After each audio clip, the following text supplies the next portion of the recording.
Good afternoon, everybody. Welcome to City Council. I call to order the Chattanooga City Council business meeting for Tuesday, January 20th, 2026. Our esteemed Councilman Harvey is not with us today, so. What? We have Councilman Harvey. Would you like to give the invocation? You're on for next week. Yeah, go ahead. What's your pleasure? Go for it. We're going to ask Councilman Clark to lead our Pledge of Allegiance and invocation. I pledge allegiance to the flag of the United States of America and to the republic for which it stands, one nation, under God, indivisible, with liberty and justice for all. I wish it was like prayer, if that's okay. Of course it is. I'll use the one I had for. Yeah. Ladies and gentlemen, if you would join me in prayer, please. Dear gracious God, we thank you for the opportunity to gather in service to the city and its people. Lord, we pray for our mayor and for all those entrusted with leadership, that they may be guided by wisdom, courage, and discernment. Lord, we also pray for the safety of our law enforcement officers and all of our first responders, asking for protection as they serve and for peace in the communities they safeguard, Lord. Grant us wisdom as we deliberate, clarity as we decide, and humility as we lead. Help us to listen with open hearts, speak with integrity, and act with fairness and compassion. May our work today promote peace, justice, and the common good for all who call this community home. Amen. Amen. Thank you. Thank you, Councilman.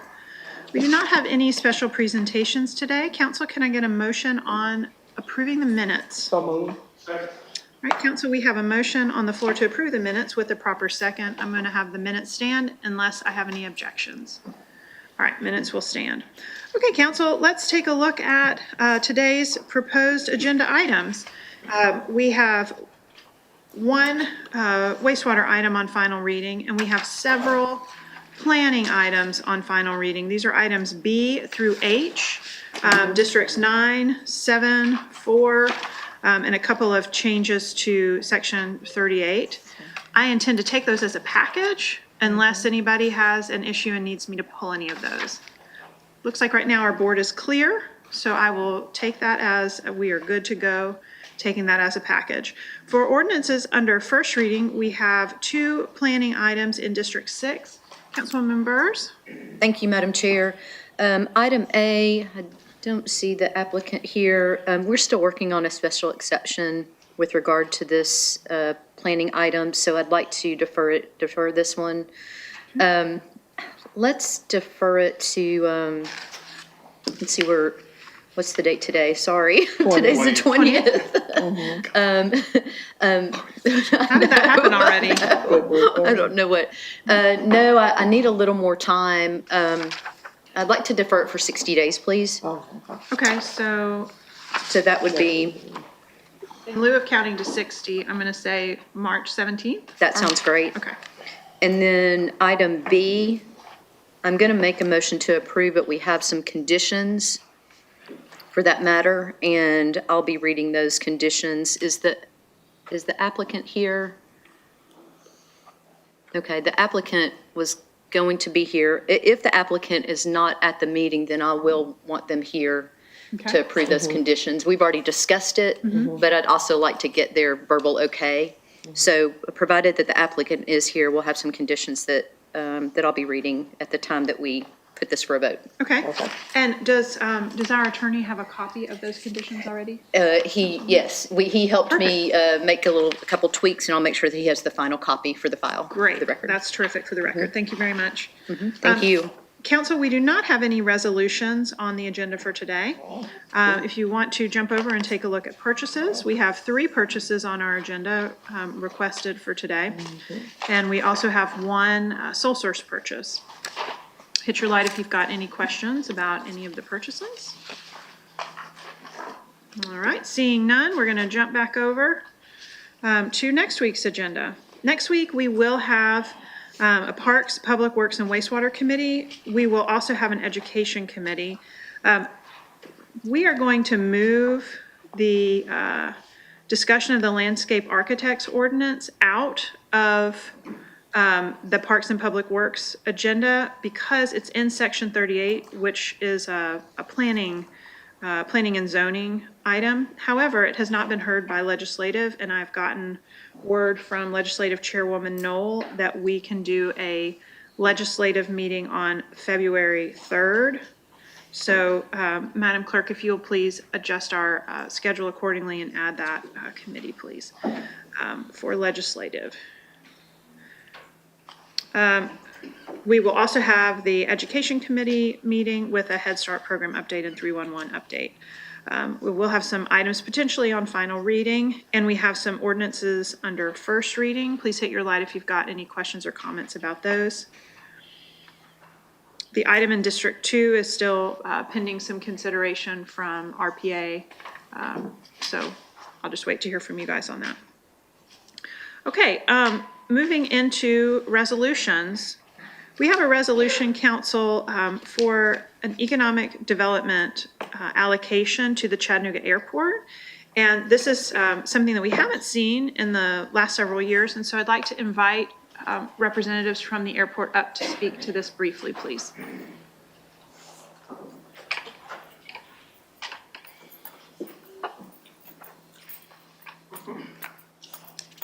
And please state your name for the record. Good afternoon, Madam Chair. My name is Kristen Beam. I'm the Vice President of Air Service Development and Public Relations for the Chattanooga Airport, and this is my colleague, Tina Keith, the Vice President of Finance. We'd like to thank you for having us today, and our representative, Jenny Burrs from District 6. So this is a new item for us for the city to be giving money to help fund a particular air service. Can you please speak to the what and why of this? Absolutely. So in cities that are needing particular service or hunting particular service, we can apply as an airport for a federal grant. This is known as a SCASD, a Small Community Air Service Development Grant. This was applied for prior to 2023. We were awarded the grant in 2023, and often communities will seek additional funds from their community, not only to support the onboarding costs of securing this flight that may or may not have been planned by the airline or airlines to come and serve the route. But thank you. But also to show a support from the community to the airlines that all the factors in the city and the county and the chamber and all of our friends here in Chattanooga that there's support behind the flights. So if you've got community support, that kind of shows a story that you're going to have the planes be full, which is the name of the game with the airlines. You want the planes full. Okay, Council, do you have any questions? Councilwoman Burrs. Yep. Thank you all for being here. I think I had the opportunity to hear a presentation.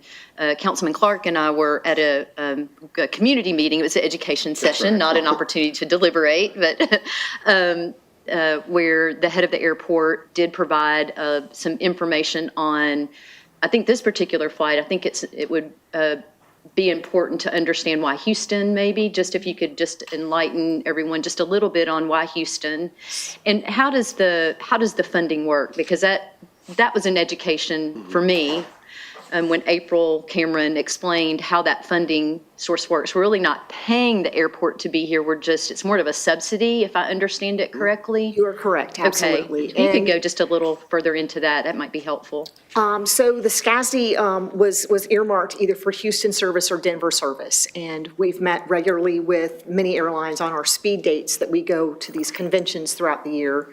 And really felt like United was a strong win for Denver, but they expressed interest in Houston, and Houston is a great market for us for Volkswagen and people in the automotive industries needing to get down to Mexico to visit the plants for the different parts and things that are made for the cars that are manufactured here in Chattanooga.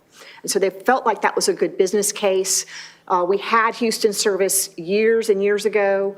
And it did well, and it just felt like the right time for them to do that. Perfect. And then, yes, so the subsidies kind of offset the risk of them coming back and renewing that service for us. So the hope is that we don't need it. Correct. But that the flights are filled and we meet the threshold each quarter. Yes. But in the event that we don't, until the flight expands and grows and people get accustomed to us having that available, it helps to kind of push it along for a certain Yes. period of time. Yes, Is that and they're correct? starting out gangbusters. It's 2 times a day, every day of the week. Perfect. Yeah. Okay. That's all I That's have. all? Thank you, Madam Chair. Councilman Clark. Thank you, Madam Chair. I want to echo the sentiments from my colleague, Councilwoman Burns. I too was in that meeting where we received education, and let me tell you, it was an education. And you have an amazing CEO in April Cameron. Oh my God, like she's we're amazing, blessed. Madam Chair. And one of the things I learned, and that I'll probably yield some time back to our Economic Development Chair, Councilman Elliott, because this is just not about a subsidy. This is about skin in the game for Chattanooga and economic development and how we recruit employers. $150,000 is actually a drop in the bucket, as you know, what other cities are paying to recruit and retain air service so that not only can we as Chattanoogans go to these places without having to go to a busy hub like Charlotte or Atlanta, but so also it promotes tourism. I see your tourism partner Yes. Our who just friend came Charles in is there. And so this is a ecosystem, Madam Chair, where we're attracting employers, where we're helping Chattanoogans get out of the city to do some tourism at some other places, and maybe some Houstonians coming to Chattanooga, which I'd be curious to learn more about. And from that session, we asked, how are you all working with our Chattanooga Tourism Company and our chamber, which we also support financially, on how to make that a full circle. I would like to encourage this council and the city to start thinking about how to create such fund. We're the only city, from what I understand, in our state that's not playing this game and helping airlines come here. And then when we don't fill the seats, this is a subsidy that helps them stay here for the convenience of our citizens. Is that correct? That's correct. Okay, so my plea to Chattanoogans is that please use our local airport. It is actually Please. cheaper when you start checking bags and you have to travel to other places. It's just more economically feasible for not only for your pockets, but also for our tax base as we're welcoming new tax revenue opportunities into the city. So thank you for your work. Thank you And for I your plan to time. support Yes, this. every ticket is a vote, so. That's right. It tells the airlines, if you want to go fly out of Atlanta, you are telling them that you want more planes in That's right. Atlanta. And if you fly out of Chattanooga, you're telling them you want more planes here, and it's just simple math. So we're really excited for this new service. Thank you so much for all you do for our city. So I have a couple of questions. We currently have a Dallas flight, so I was sort of surprised to see Houston. Do we anticipate any cannibalization of the Dallas flight in We- trade for the Houston flight? We do not. In fact, currently United serves ORD Chicago, and American came in with 4 flights a day already with United and added 2 flights a day, and we've not seen any cannibalism to the same city. And so we feel that Dallas will be safe. There's great news coming from American. 2 of our flights a day to Dallas will be now mainline aircraft. Okay. Really great investment from those partners at American. And so we feel that Houston is going to stand strong on its own, and we just need our community to get on board. And I don't know if Charles has anything to add as to the, businesses that they're working with, that this route will open up. So we had an announcement recently that Denver is now a destination. Yes. Looks like that's a once a week flight, is that So correct? for now, it is that, if you'll kind of excuse the story, it's like they're putting a toe in the pool. So an airline will give you Saturday service because that plane generally isn't working, Monday through Friday for a business route. They'll send it over here to try out a Saturday, and if Saturday does well, then they'll go to daily, and if daily does well, then they'll go to yearly, and if that keeps going well, then you'll get 2 times a day or 3 times a day. And so it's their way. They know how much our community wants Denver, and so for them to award that flight to us is the result of a lot of work and partnership, and we're excited for that and hope that the community embraces the Saturdays. And if you're going out on a Saturday, don't want to stay a whole week, you can always connect back through United through one of their hubs, and then that will show them that there's a specific day of the week that they need to do a return flight, because then you'll be cannibalizing their Right. connections. Okay, that makes sense. One other question and then a comment. So this $150,000 that is going to be available to use as subsidy as these planes get filled, how long do we anticipate that will last? So we are hoping, like Ms. Burr said, that we don't have to use a lot of that. We're going to reconcile it every quarter. Okay, So every quarter reconciliation will know more and more, but it only is good up until 2 years, Okay. until it's gone. Okay. And then at the end of the 2 years, if we haven't had to use it, it will be returned to the donors pro rata on the Okay. amount that was invested. okay. Thank you all for coming and discussing this with us. As it's Thanks for your something new, time. it's helpful. It sounds to me like Councilman Clark and Councilwoman Burrs learned a lot at that education session. It might be set like, if someone would email me, I'd like to talk about the potential of doing maybe a lunch and learn for the council as a whole. Certainly. I think we could probably learn a lot. Okay, and Councilwoman Burrs has one other comment. Yeah, just to clarify, the county matches this as well. Did you get funding? So We did. the city and the county are contributing that same amount of money, which I think is a big deal. It is. As well Okay, as and several some area private businesses. donors. You've got some Yes. donors, some businesses in the community that are contributing to that fund. So it's not just the city council members that are fronting the money. There's other monies that are coming in, county and private business, so. Okay, thank you very much. Thank you. Looks like that answers all our questions. Thank you all. Thank you for your time. Thanks. Thank you, ladies. Okay, council, remaining items on the agenda for next week include an item about record collection and retention, and some public works items, wastewater. Councilman Clark. I have a question about a public works item related to the waterways. This item C. I'm sorry, yes, ma'am. Okay. Item C under Public Works. And is Jay here? He's not here. Okay, perfect. Madam Chair, my question is related to the enforcement.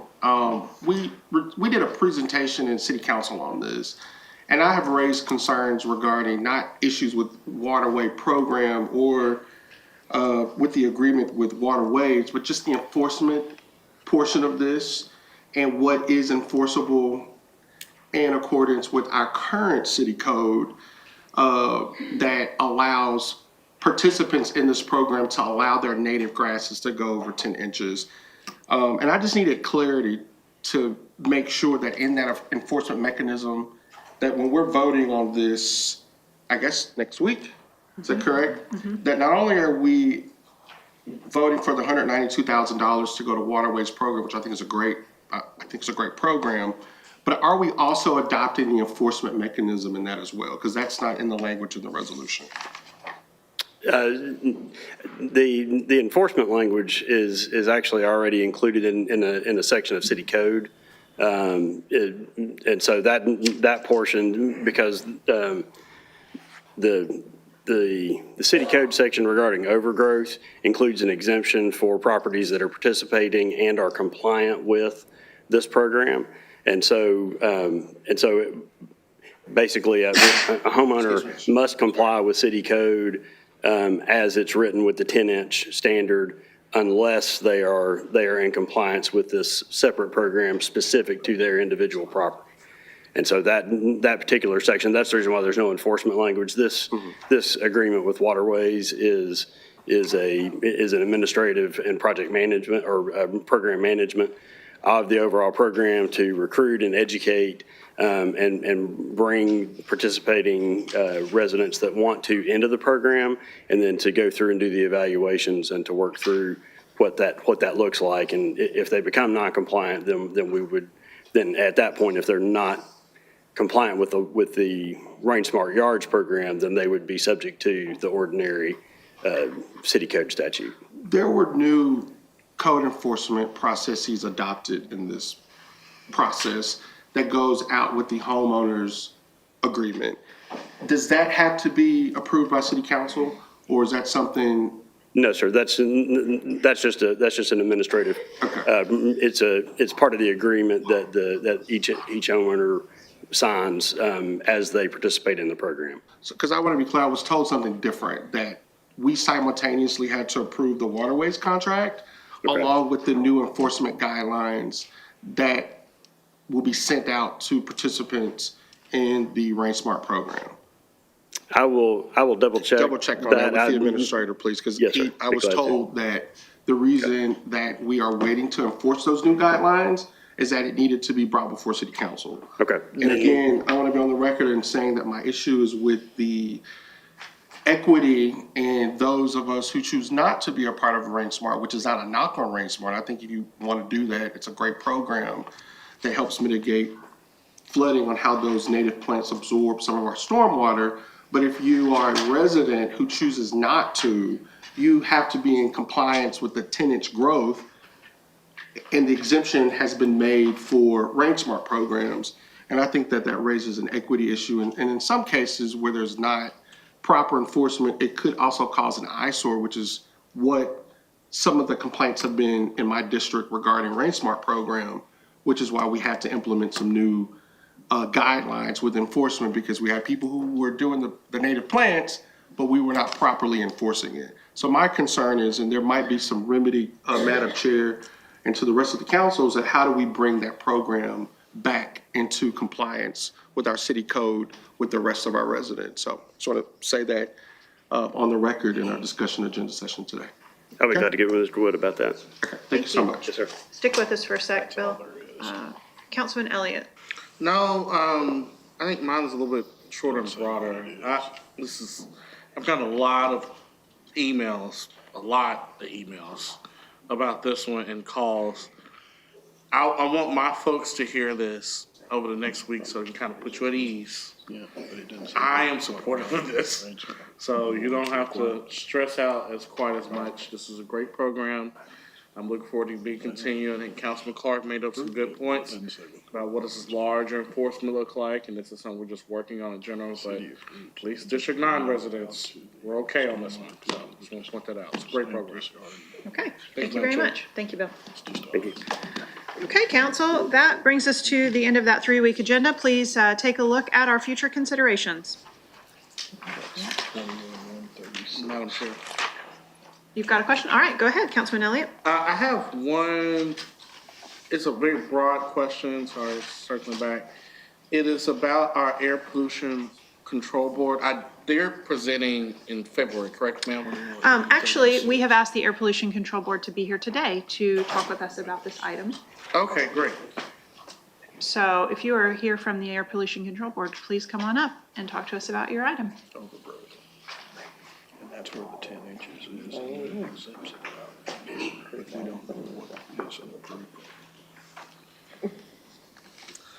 Good afternoon, Chair. I have not taken a position with the Air Pollution Control Bureau. I'm not sure why he's not here, but I will check on that and get back to you as soon as possible. Okay? Thank you. Let him know that this would have been the time, so if he wants to come next week, that would be good. Okay, thank you. Ma'am? if I Yes, sir. could. Go ahead. Chris, who's the Yes, point of ma'am. Yes, sir. contact for the board? Ron Drummeler is the Executive Director, and he is the point of contact for both the agency and the board. Could you connect me? I absolutely will. I'll do it via Yeah, I may email. have some questions as this comes up, broad, just like trying to get my head wrapped around it, but if you wouldn't mind, I would appreciate it. Not a problem at all. Thank you. Thank you, Madam Chair. Thank you, That's all. Chris. Thank you, Councilman. Any other questions, council? Okay. That is all the business that we need to do right now. We are going to have an attorney-client meeting, so we will resume at 4:45. Thank you. We'll take a recess.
Okay, council is back in session. And before we get to the business of the day, we have some really sad news that we'd like to acknowledge. I'm going to hand the floor to Councilman Elliott. Thank you, Madam Chair. I have the unfortunate task of announcing that we have lost Dr. Tommy Brown.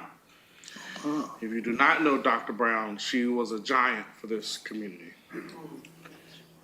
You see 4 Black elected officials on this dais representing the more than 30% folks who make up our community. This was not possible without her offering her name, her energy, and likeness to fight for true representation in this community. Before that, we just had one. It was lopsided and representation really didn't exist. It is heavy for our community. We have lost somebody truly special. And so I hope that we can truly use this opportunity to continue her legacy and what she meant to truly caring for our community, fighting for justice, and truly showing up for folks. Amen. Madam Chair, if you wouldn't mind, I would like to ask for a short moment of silence. Absolutely.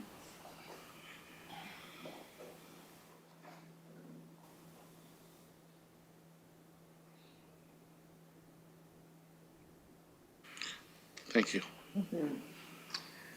Any other council members that would like to say anything? Okay. Thank you, Councilman. Madam Clerk, will you please read item 7A, ordinance under final reading? An ordinance closing and abandoning a sanitary sewer easement, record number 121415, being a 10-foot wide sewer easement per Plat Book 70, page 129, ROHC, beginning at northwest corner of tax map number 156 KE 008.01, then southwest along the western line of said property, approximately 50 feet to a point, then northwest approximately 147 feet to a point in the eastern right-of-way of the 2400 block of 15th Avenue as detailed on the attached maps. Second. Thank you. Council, we have a motion on the floor to approve with the proper second. Do I have any questions or comments? All in favor? Aye. Opposed? Motion passes. Madam Clerk, I'd like to take planning items B through H as a package, please. Item B, an ordinance to amend Chattanooga City Code Part 2, Chapter 38 zoning ordinance so as to rezone property located at 2420 East 12th Street from RN2 residential neighborhood zone to RN3 residential neighborhood zone, subject to certain conditions. Item C, an ordinance to amend Chattanooga City Code Part 2, Chapter 38 zoning ordinance so as to rezone property located at 5601 Tennessee Avenue from IH heavy industrial zone to RN13 residential neighborhood zone. Item D, an ordinance to amend Chattanooga City Code Part 2, Chapter 38 zoning ordinance so as to rezone property located at 1513 Chamberlain Avenue from RN15 residential neighborhood zone to RN13 residential neighborhood zone. Item E, an ordinance to amend Chattanooga City Code Part 2, Chapter 38 zoning ordinance so as to lift condition number 1 from ordinance number 14048, a previous case number 2023-0130, on property located at 2409 East Main Street, subject to certain conditions. Item F, an ordinance to amend Chattanooga City Code Part 2, Chapter 38 zoning ordinance so as to lift conditions from ordinance numbers 8943, 9649, and 10108 of previous case numbers 1988-0121, 1991-0198, and 1994-0170 on properties located at 1747 Gun Barrel Road and 7233 Crane Road. Item G, an ordinance amending Chattanooga City Code Part 2, Chapter 38 zoning ordinance adopted by ordinance number 14137 on July 23rd, 2024, to amend Article 15, application process, Section 3873, vesting to align with recent state law changes per Tennessee Code annotated Section 134310. Item H, an ordinance amending Chattanooga City Code Part 2, Chapter 38 zoning ordinance as adopted by ordinance number 14137 on July July 23, 2024, to amend Article 2 definitions, Section 3810, rules of measurement to add graphics for irregular shaped lots and to amend Chapter 38, Article 6, Downtown Foreign-Based Code, Division 3, Rules for All Zones, Section 38698, measurements and exceptions for height and mass, A, building height, to replace the graphic for item 2. Thank you very much, Madam Clerk. Council, can I get a motion? Second. Thank you. We have a motion on the floor to approve with a proper second. Do I have any questions or comments? All in favor? Aye. Opposed? Motion passes. Ordinance is under first reading. Item 8A, please. An ordinance to amend Chattanooga City Code Part 2, Chapter 38 zoning ordinance so as to rezone property located at 5813 Lee Highway from CC Commercial Corridor Zone to CR Regional Commercial Zone. Thank you. This is planning case 2025-0119. Is the applicant present? Do we have any opposition present?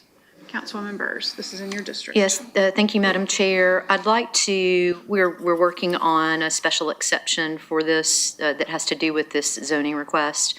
So I'd like to defer this until March 17th or sooner if we're able to get the issue with the special exception passed. Okay. So for now, we want to defer till the 17th? March 17th, yes, thank you. Okay, council, we have that is in the form of a motion on the floor to defer until March 17th. Can I get a second? Second. Thank you. We have a proper second. Do we have any questions or comments? All in favor? Aye. Opposed?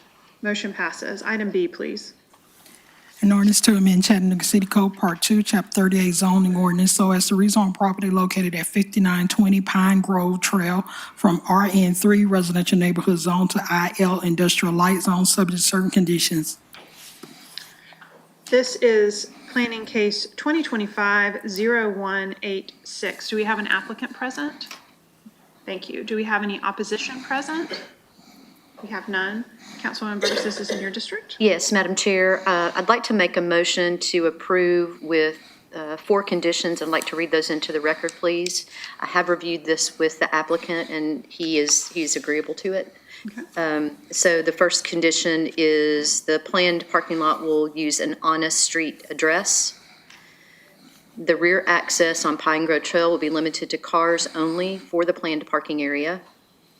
Pine Grove Trail access will be limited to cars exiting the property only unless otherwise required by the fire marshal. And the property owner will install a gate at the Pine Grove Trail access with exit-only signage. Thank you very much. Mr. Clerk, or Mr. Attorney, you have that? Yes, ma'am. Okay. Can I get a second on that? Second. Thank you, council. We have a motion on the floor to approve with the conditions which have been read into the record, and our city attorney has them for our clerk. Do we have any questions or comments? And Councilwoman Burrs, would you like the applicant to come for the record and agree to those conditions at the That'd be podium? fine if you wouldn't mind, just so we have on the record a yes. Thank you. And as you come to the podium, please state your name for the record. Matthew Stratton, and I approve those. Okay with that. Okay. Thank you. Thank you. You good? You good? Yes, Chairwoman? yes, I am. Thank you. Councilwoman? Yes. Chairwoman of Planning and Zoning? Yes. Okay, council, it looks like we are good. All in favor? Aye. Opposed? Motion passes. All right, we do not have any resolutions tonight. Let's take a look at purchase requests, please. We'll invite Debbie Talley to come up and walk us through these. Read them into the record. Good evening, council. Hello. I have 3 purchases recommended for approval this evening. The first one is for technology services. This is a 3-month extension to Agreement 556671 through April 30th, 2026, to include a $300,000 increase to coincide with the State of Tennessee contract. The new estimated annual spend will be $2,063,200. Number 2 is for human resources. Human Resources has requested an increase of $287,000 to Agreement PA 100769 for the remainder of this fiscal year. The new estimated annual spend will be $887,000. Number 3 is for the fire department. This is a new blanket agreement for firefighter uniforms. This will be a 4-year agreement not to exceed $90,000 annually. The award will go to North America Fire Equipment as the best bid. Thank you. Council, can I get a motion? Second. Thank you. We have a motion on the floor to approve with a proper second. Do I have any questions or comments? All in favor? Aye. Opposed? Motion passes. I have one sole source to report. This is for wastewater. This is a sole source purchase for a drive assembly with Dupron in the amount of $31,841.26. Thank you very much. Thank you. Council, we now are going to do committee reports. I'd like to start with Councilman Elliott. Councilwoman Burrs. No report, Madam Chair, thank you. Councilman Henderson. Madam Chair, I don't really have a report, but I would like to just confirm with Chief of Staff. I know this weekend, as being over public safety, I know this weekend we're looking at maybe a potential for heavy snow, significant winter storm. I'm sure that our public works teams are ready and we'll start brining maybe on Friday afternoon.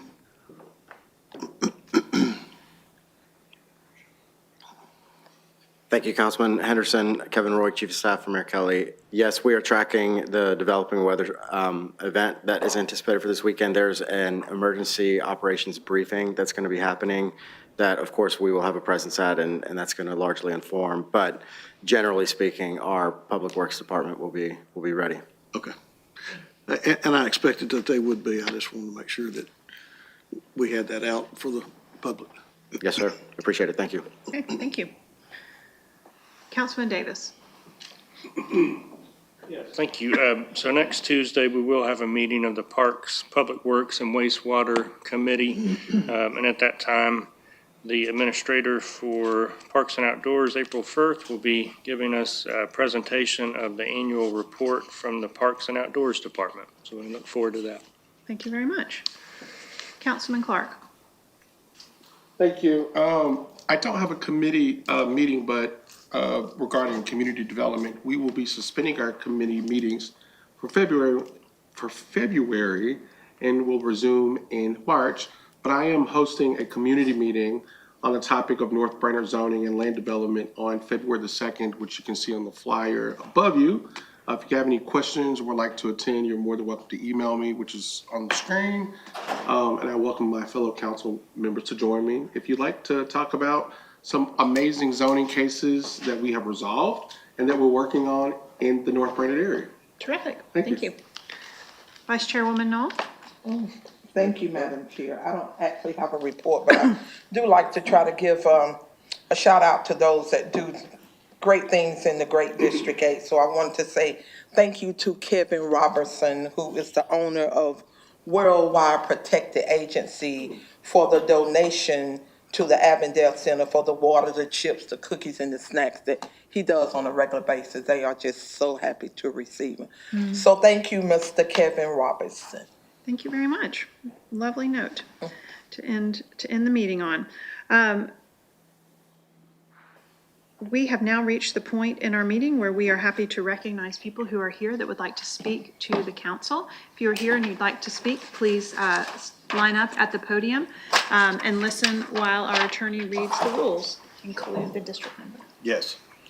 At the end of each council business meeting, the chair will recognize members of the public who wish to address the council, and here's your rules. Each speaker wishing to address the council shall be recognized only at the microphone up front provided for that purpose. Can't have more than 3 minutes to speak, and you can address the council only upon matters within their legislative and quasi-judicial authority and not on matters which are not under the authority of the council and regulated by other governmental bodies or agencies. Do not engage in vulgar or obscene language, nor use the floor to personally attack or personally denigrate others, and address the council as a whole and not make comments towards individual council members. And lastly, do not engage in disorderly conduct or disrupting a public meeting which is prohibited by Tennessee law. And someone commits that offense if a person substantially obstructs or interferes with the meeting by physical action or verbal utterance with the intent to prevent or disrupt a lawful meeting or gathering. Having stated those rules, please go ahead, sir, and please state your name and your council district, please. Yes, sir. Josh Branham, Governmental Affairs Director. I actually live on Signal Mountain, but I am representing the Greater Chattanooga Realtors, and our district is all of those in the surrounding area. All 3,000 of our members who serve in the Greater Chattanooga area. I bring greetings from our 2026 Governmental Affairs Chair, James Myers. Our volunteers do a great job, and occasionally they even sell real estate. So that's what James is doing this afternoon, but wanted me to send his greetings. I left you all on your desk on the podium housing data for City of Chattanooga for 2025. Just some quick highlights. For the year 2025, there were just shy of 4,700 listings in the Greater Chattanooga, in the City of Chattanooga, which is a 4.5% increase. Closed sales, the amount of homes that were sold for 2025 were 2,780. That's a 5% decrease over 2024. The median sales price was $340,000, which is a 3% increase over 2024. So that is a manageable, not a huge spike as we saw during COVID times. And then days on market, which is the amount of time that it takes for a property to go under contract once it's listed, was 45 days as opposed to 37 days. That's a 8-day increase. So part of that is the interest rates that are still slowing up real estate activity, but the chief economist for the National Association of Realtors projects that lower interest rates will help increase sales activity in and around the country. So it goes into a little bit more in depth for you there on that report. As always, if you would like more specific data, reach out to me. We would be happy to help however we can. And thank you all for everything you do. Thanks. Thank you. Is there anyone else who'd like to address the council? Marshall Bowser. I live in District 8, and a lot of us came out here today to support waterways and native plants. There was some discussion about a 10-inch height requirement, and I think that maybe an education about why that would be kind of restricting towards native programs would be fruitful. Outside of that, Waterways has done amazing things. My own yard has gone through the Rain Smart program. I've had plenty of neighbors come over and strike up conversations. I've had community members come up and ask for cut flowers so that they could take them and use them at church. Just a lot of positive impact, as well as all the educational programs that are going on through Waterways. So just wanted to come out and kind of represent a lot of the people out here. As small business owners, a handful of us are here representing dozens of houses that I know of that have taken part in not only that program, but just native plantings in general. And any restrictions that were put upon native plants would kind of diminish the value of native plantings as a whole. And I think that's something really important that we should take away today, looking towards the future. Okay. See my time. I don't know. Thank you very much. What'd you say at the end? Okay.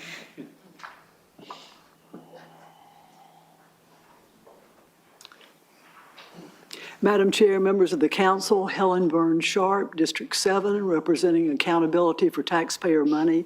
Good to see you all again. It's been a while since I've been here. I want to begin by thanking you for your efforts to improve the Northgate TIF, especially by encouraging stronger language in the development agreement that better aligns the public interest with the developer's goals.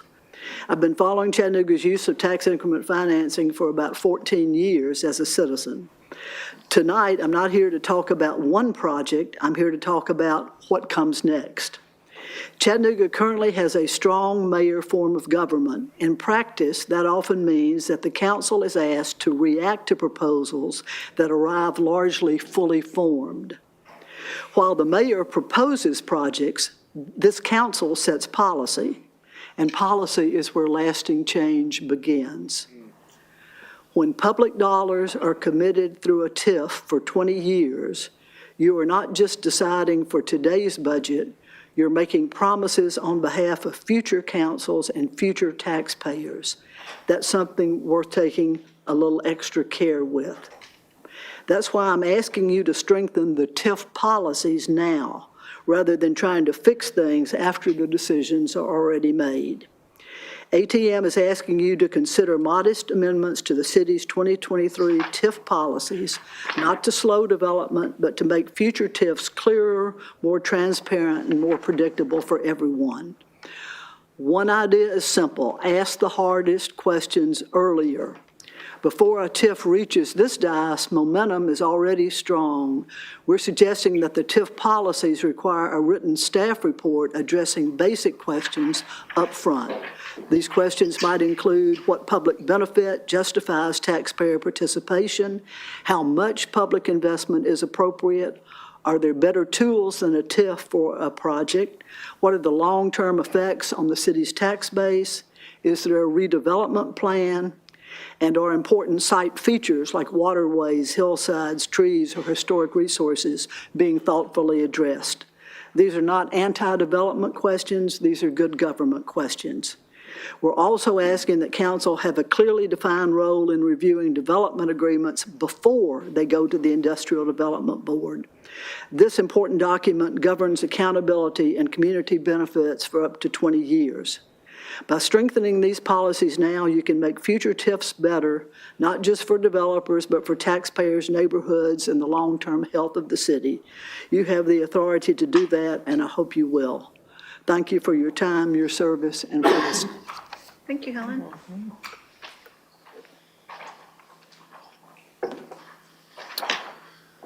Good afternoon. My name is Jason Hood. I'm in District 9, and I have a small nursery operation. I'm here to speak in favor of waterways and the Rain Smart program. I'm not just a user, I'm also a pusher. And I've had the pleasure of working with them both in my home in Madam Chairwoman's district and now in District 9 in 2025, 2026. And I've seen very clear instruction on following code, making sure that we are doing the right thing, not getting our lawns out of line with what's been put down in the code. I would not have known details of that code otherwise, been told in writing and in person, been very, very clear to me and to the clients that I've worked with and helped navigate this.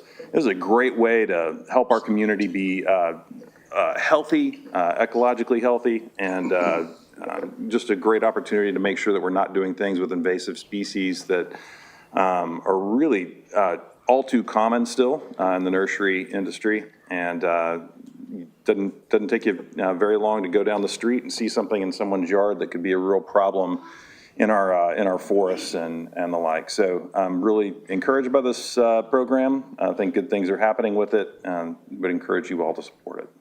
Thank you. I recently had a near run-in with Mexican sage. Very A invasive. near run-in? How close was it? Well, I had a Chairwoman? bucket of it, but I decided not to plant it. Okay, yeah, all right. I do believe that something that shows a neighborhood is healthy is when you see plants shared from neighbor to neighbor, the way that you can with natives, but don't do Mexican sage, y'all. It'll go Yeah. bad. Well, there's other ways to share, and I've done my fair of sharing with flower arrangements and all kinds of things for neighbors, but we do try to avoid passing on invasive species. Invasive species. Thank you. Good to hear it. Thank you very much. All right, do we have anybody else here who'd like to address the council? Good afternoon. My name is Nathaniel Bankhead. I don't live in any of the districts, but I've worked in, I think, just about all of them. And I'm going to speak about the necessity of plant height, and just wanted to provide some context for why that's important. With a warming climate, warm air holds more moisture. So rain events will get bigger and runoff will be more severe. These gardens, I don't like calling them infrastructure because infrastructure degrades over time. But these gardens, when cared for, improve over time and hold more and more of that runoff. And we've also got a combined sewer system in the county. And when big flushes of runoff happen, we'll see raw sewage pop up in public parks where kids play. And these gardens can measurably turn a net 5-inch rain event into a 3-inch or a 2-inch rain event in terms of runoff. So multiply that out across a city or a county, and this is a pretty large impact that we're talking about. And also, we're all embroiled in the political opinion game. So I don't love the idea of National Park City getting the internet reputation for not supporting native plants in this community when we do have a lot of really good momentum and some cool projects happening. So just to reiterate, the height requirement precludes a majority of the native species that really make these gardens do what they do. That's all I have to say. Thank you. Thank you.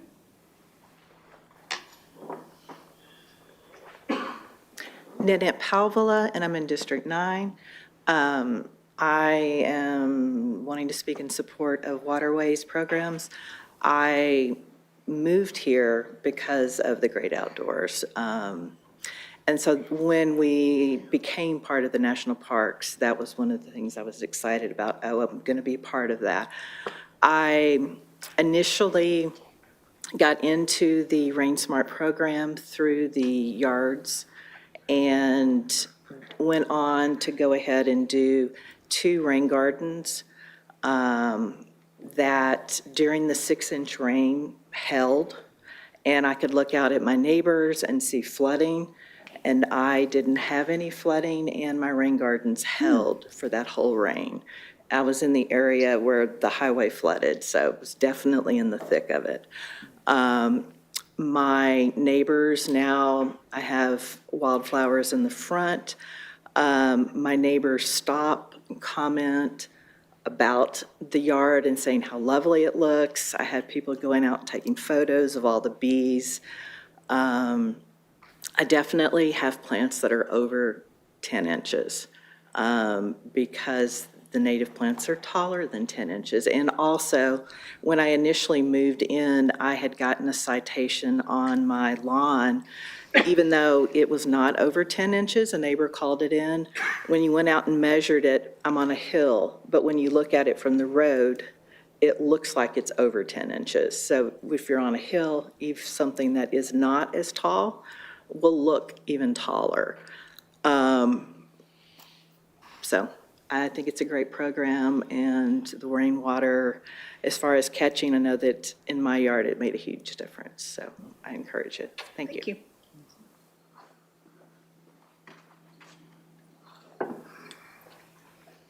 Hello, my name is Katie Curtis. I'm in District 4. I'm here to speak in support of Waterways, the Tennessee Smart Yard Program, and Chattanooga's own equity programs for native plants. I'm just a humble parks employee who has used the city's Supportscape program, without which I would not be able to afford my garden, which I take great pride and joy in every day. In the spring and summer, I will see a new bug or critter that I've never seen before because I planted my garden. I will also say that these programs give power to the people to make positive change in their environment and their community. I want to also make the point that the installation and maintenance of these native plant gardens gives job opportunities for these very highly skilled, the very high level of skill it takes to maintain these gardens. Thank you very much.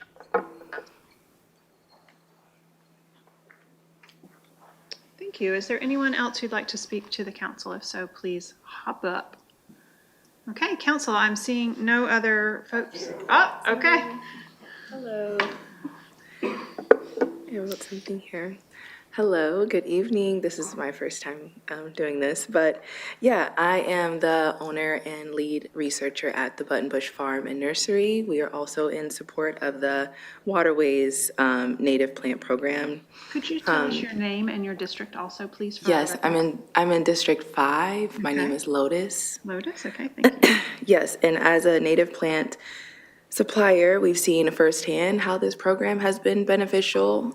We actually had our first sale with the Hamilton County Master Gardeners in 2025, and we sold out in the first 2 hours on both days. So this just goes to show how important native plants are, excuse me, to the city of Chattanooga and to the residents, how big the market is, which I think this also makes it an economic stimulus opportunity for small businesses and small growers like myself. I have my 4-year-old here, my husband's at work, but we love being able to plant native plants at home too. We got to see the ruby-throated hummingbird for the very first time on our balcony every single morning all summer long. And so we know how important native plants are to the environment. We know how important they are to children who are learning about biodiversity and the importance of keeping green spaces in our cities. So yes, this program is wonderful because it also gives people agency, right? It allows people the opportunity to protect their home's value, to prevent flooding instead of waiting for others to solve that problem for them. And it's also another great learning opportunity. I will become a Master Gardener this year, so I get to support that educational piece of native plants and how important they are. So yeah, we also support the program, and we see every day how it's beneficial to us and to the beautiful city of Chattanooga. Thank you. Quick question, does Button Bush Farm grow native trees? Yeah, we grow flowers, trees, grasses. Okay, thank you. Council, do we have, is there anybody else? Pop up quick. Okay, I think we've got everybody that wants to talk has gotten to talk, and we thank you very much for being here. Council, I'm seeing no one else. Can I get a motion to adjourn? Okay, we have a motion on the floor to adjourn with the proper second. All in favor? Opposed? We are adjourned. Thank you.